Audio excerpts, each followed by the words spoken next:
મિત્રો, ભારતની જનગણના 2027માં આપણે જોઈ રહ્યા છીએ મકાનો અને જનગણના ઘરની ઓળખ. એની અંદર આગળ જોઈએ. શહેરી વિસ્તારમાં એવી સ્થિતિ જોવા મળે છે કે જ્યાં ઘેરાયેલા કે ખુલ્લા પરિસરમાં એક જ વ્યક્તિના એક કરતાં વધારે માળખાઓ હોય, જેવા કે મુખ્ય ઘર, નોકરનું ક્વાર્ટર, ગેરેજ વગેરે. આવા કિસ્સામાં આ કમ્પાઉન્ડને એક જ મકાન નંબર અપાશે અને એના દરેક એકમોને જનગણના ઘરની વ્યાખ્યાને અનુરૂપ અલગ અલગ જનગણના ઘર નંબર અપાશે. અહીં આપણે જોઈએ આકૃતિમાં પરિસ્થિતિ 1 જે આકૃતિની અંદર દર્શાવેલી છે. બંધ પરિસરમાં રહેઠાણ, નોકરનું ક્વાર્ટર અને ગેરેજનો એક જ કુટુંબ ઉપયોગ કરે છે. એક મકાન, બે જનગણના ઘરો. આ ઉદાહરણમાં મુખ્ય કુટુંબનો નોકર સભ્ય છે, માટે રહેઠાણ અને નોકરનું ક્વાર્ટર એક ગણવામાં આવ્યા છે.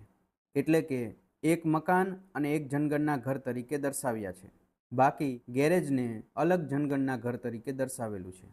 હવે એવી કોઈ બીજી પરિસ્થિતિ વિચારીએ. જો આપવામાં આવેલ ઉદાહરણમાં નોકર માલિકના ઘેરે જમતો ન હોય તો તેને અલગ કુટુંબ તરીકે ગણવું જોઈએ.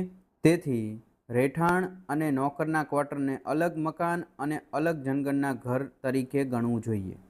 આ બીજી આકૃતિમાં આપણે જોઈ શકીએ છીએ એમ બંધ પરિસરના એક માળખામાં રહેઠાણ, ગેરેજ અને નોકરનું ક્વાર્ટર છે. એક મકાન, 3 જનગણના ઘરો. આ ઉદાહરણમાં નોકર માલિકના ઘેરેથી જમતો નથી અને તેથી તેને અલગ કુટુંબ ગણીને તે પ્રમાણે અલગ જનગણના નંબર આપ્યો છે.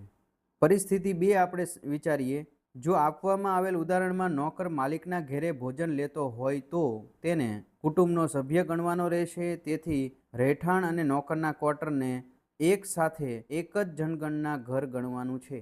આવા કિસ્સામાં એક મકાન અને બે જનગણના ઘરો ગણવા. આભાર.